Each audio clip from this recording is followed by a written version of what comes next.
وہ خدا کے عمدہ کلام اور آئندہ جہان کی قوتوں کا ذائقہ لے چکے۔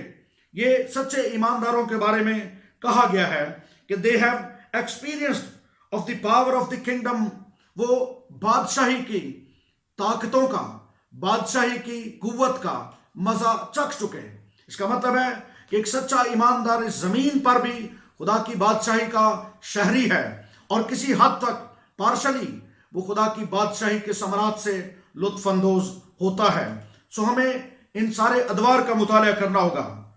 تیسری دلیل جو میں آپ کے گوش گزار کیا چاہتا ہوں، حقیقی کلیسیا اس زمین پر ہر لمحہ اپنے خداوند کی آمد کے لیے تیار رہتی ہے، اور حقیقی کلیسیا کے لیے ہر لمحہ دراصل خداوند کی آمد کا لمحہ رہا ہے، بھلے وہ کوئی بھی دور ہو۔ آج سے 1000 سال پہلے کی کلیسیا ہو، کوئی بھی دور کی کلیسیا، وہ ہر لمحہ اپنے آقا کی آمد کے لیے تیار رہی ہے اور رہے گی۔ لوکا کی انجیل اس کے 12ویں باب کی 35ویں آیت میں المسیح نے خود اپنی زبان مبارک سے فرمایا تھا، تمہاری کمریں بندی رہیں اور تمہارے چراغ جلتے رہیں، تم ان آدمیوں کی مانند بنو جو اپنے مالک کی راہ دیکھتے ہوں کہ وہ شادی سے کب لوٹے گا، تاکہ جب وہ آ کر دروازہ کھٹکھٹائے تو فوراً اس کے واسطے کھول دیں۔ ایک اور حوالہ اسی تناظر میں کرنتھس کے نام لکھا گیا پہلا خط، اس کے پہلے باب کی 10ویں آیت میں مقدس پولس رسول نے کلیسیاؤں کو یہ لکھا، یہاں تک کہ تم کسی نعمت میں کم نہیں اور ہمارے خداوند یسوع مسیح کے ظہور کے منتظر ہو۔ رومیو کا خط اس کے 8ویں باب کی 23ویں آیت میں لکھا ہے، اور نہ فقط وہی بلکہ ہم بھی جنہیں روح کے پہلے پھل ملے ہیں اپنے آپ باطن میں کراہتے ہیں اور لیپالک ہونے یعنی اپنے بدن کی مخلصی کی راہ دیکھتے ہیں۔ سو یہ سارے حوالہ جات یہ ثابت کرتے ہیں کہ ہر دور کی کلیسیا اپنے خداوند کی آمد کی منتظر رہی ہے۔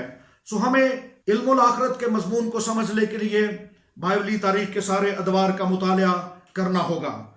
چوتھی دلیل، یاد رہے کہ خدا کے منصوبہ میں خدا کے بیٹے کا تجسم اخیر زمانہ کے واقعات میں شروعات کا درجہ رکھتا ہے، کیونکہ خدا کا بیٹا ہی ساری چیزوں کو شروع کرنے والا اور ساری چیزوں کو انجام بخشنے والا ہے۔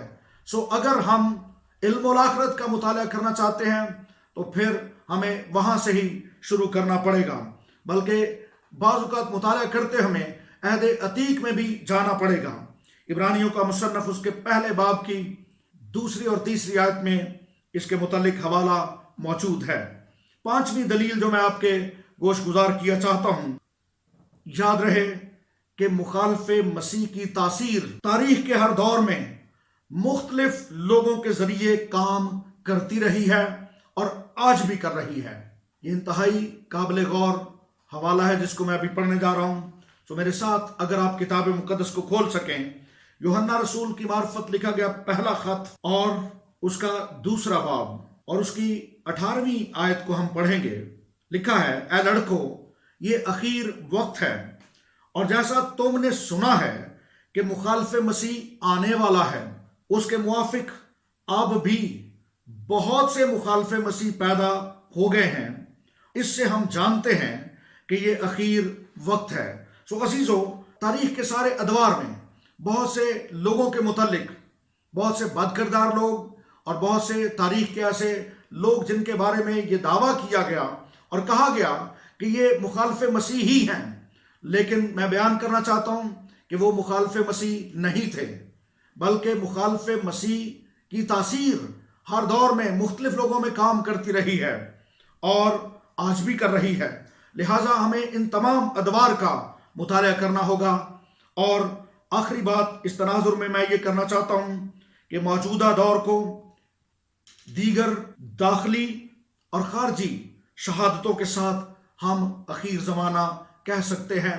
آنے والے دنوں میں اس کو بیان کروں گا، اور آنے والی ویڈیوز میں ہم علم الآخرت کے بارے میں جن موضوعات پر گفتگو کرنا چاہتے ہیں ان کو سن لیجئے۔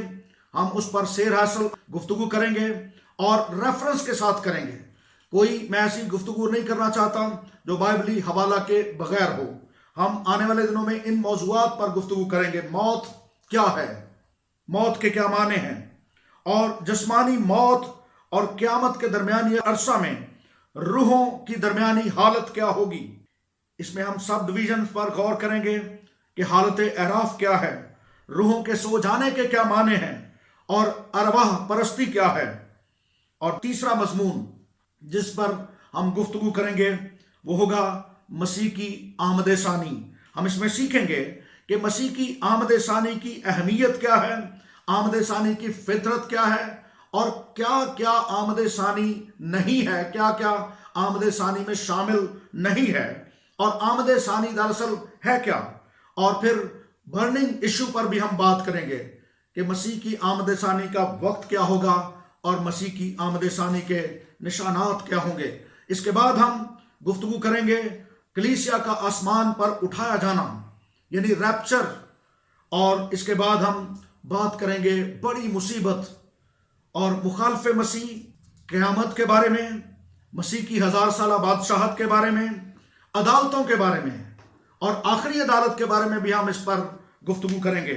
اور ہمارا آخری موضوع اس تناظر میں ہوگا ابدیت ہماری منزل۔ آپ ہمارے ان تمام ویڈیوز کو دیکھتے رہیے۔ God bless you.